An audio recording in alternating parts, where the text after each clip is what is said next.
আমি অ্যাডভোকেট সালমা আক্তার ডলি, ঢাকা জজ কোর্ট। তো আজকে দলিল সংশোধন নিয়ে একটু আলোচনা করব। তো সুনির্দিষ্ট প্রতিকার আইনের আপনার 31 থেকে 34 ধারায় দলিল সংশোধন নিয়ে আলোচনা করা হয়েছে। তো দলিল সংশোধন এটার অর্থটা কি? এটার অর্থ হচ্ছে দলিলের পক্ষসমূহ দলিল সম্পাদনের প্রকৃত উদ্দেশ্য কার্যকর করতে কোনো দলিলের ভুল সংশোধন করা।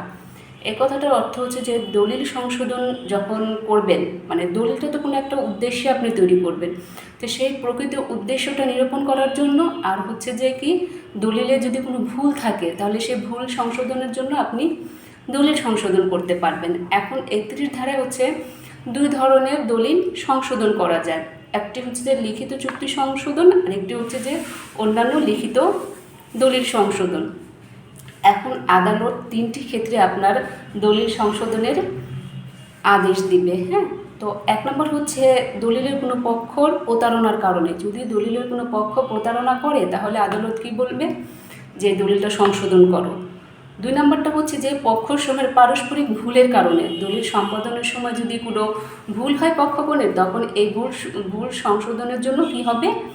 দলিল সংশোধনের আদালত আদেশ দিবে। আর 3 নম্বরটা হচ্ছে যে কোনো লিখিত চুক্তি বা অন্য কোনো লিখিত দলিলের পক্ষসমূহের সত্যিকার মনোভাব ব্যক্ত না হলে আদালত দলিলের পক্ষসমূহের দলিল সম্পাদনের প্রকৃত উদ্দেশ্য নিরূপণের জন্য দলিল সংশোধনের আদেশ দিতে পারে। এই কথাটার অর্থ হচ্ছে যখন কোনো লিখিত চুক্তি বা লিখিত দলিল হবে, তখন পক্ষগণের যে সত্যিকারের যে তাদের মনোভাব, হ্যাঁ, এটা আসলে সত্যিভাবে প্রকাশিত হচ্ছে কিনা, সেই কারণে আদালত কি করবে? এটা নিরূপণের জন্য আদালত দলিল সংশোধনের আদেশ দেবে। আর কি করবে? যে দলিল যে সম্পাদন করে এটা তো একটা উদ্দেশ্য করবে, যে কোনো একটা উদ্দেশ্যে আপনার দলিল আপনারা তৈরি করেন। তো এই উদ্দেশ্যটা কি, প্রকৃত উদ্দেশ্য নিরূপণের জন্য আদালত কি করবে? দলিল সংশোধনের আদেশ দিবে। এখন এই দলিল সংশোধনে মোকদ্দমা কারা করবে? এই দলিল সংশোধনের জন্য মোকদ্দমা কারা করবে? এই দলিল সংশোধনের জন্য আপনার দলিলের পক্ষ অথবা স্বার্থ সংশ্লিষ্ট বৈধ প্রতিনিধি, মানে দলিলের পক্ষ হচ্ছে যে যারা দলিল তৈরি করবে, 2 পক্ষ 3 পক্ষ মিলেই তো দলিলটা তৈরি করবে, সেই পক্ষসমূহ এবং সেই পক্ষের বৈধ যারা প্রতিনিধি তারা কি করতে পারবে? এই দলিল সংশোধনের জন্য আদালতে মোকদ্দমা দায়ের করতে পারবে। এখন মোকদ্দমা যে দায়ের করলো, যে মোকদ্দমা করে তাকে তো বাদী বলে। এখন বাদীকে কি প্রমাণ করতে হবে? যে তুমি দলিল সংশোধন করতে আসছো, কেন আসছো? তাহলে বাদী কি প্রমাণ করবে? বাদী প্রমাণ করবে যে দলিল সম্পাদনের ক্ষেত্রে প্রতারণা বা পারস্পরিক ভুল ছিল। সে আদালতকে বলবে যে দলিল তৈরি করার সময় তার সাথে প্রতারণা হয়েছে বা দলিল সম্পাদনের সময় কোনো ভুল ছিল। ঠিক আছে?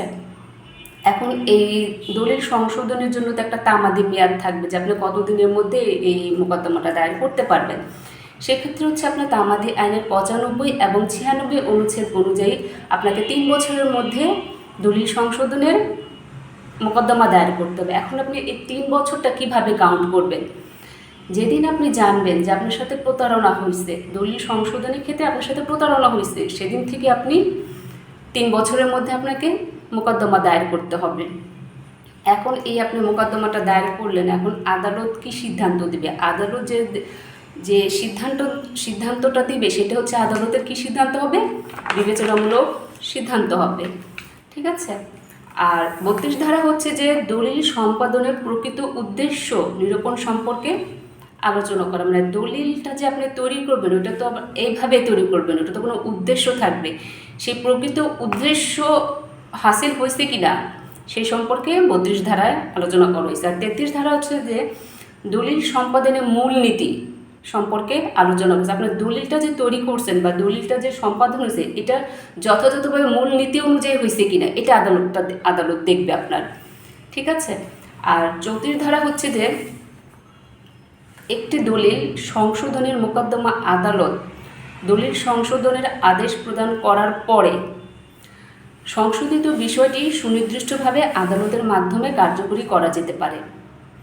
এই কথাটার অর্থ হচ্ছে আপনি যখন দলিল সংশোধনের জন্য মোকদ্দমা করবেন তখন আদালত দলিল সংশোধনের জন্য আপনাকে আদেশ দিবে। সেই আদেশের সাথে সাথে সে আদেশ অনুযায়ী কাজ করতে হবে, কার্য বাস্তবায়ন করতে হবে, এই আদেশটা দেবে যে আগে আপনি দলিল সংশোধন করেন, তারপরে সেই দলিলে কী আছে সে অনুযায়ী আপনাকে কাজ বাস্তবায়ন করতে হবে।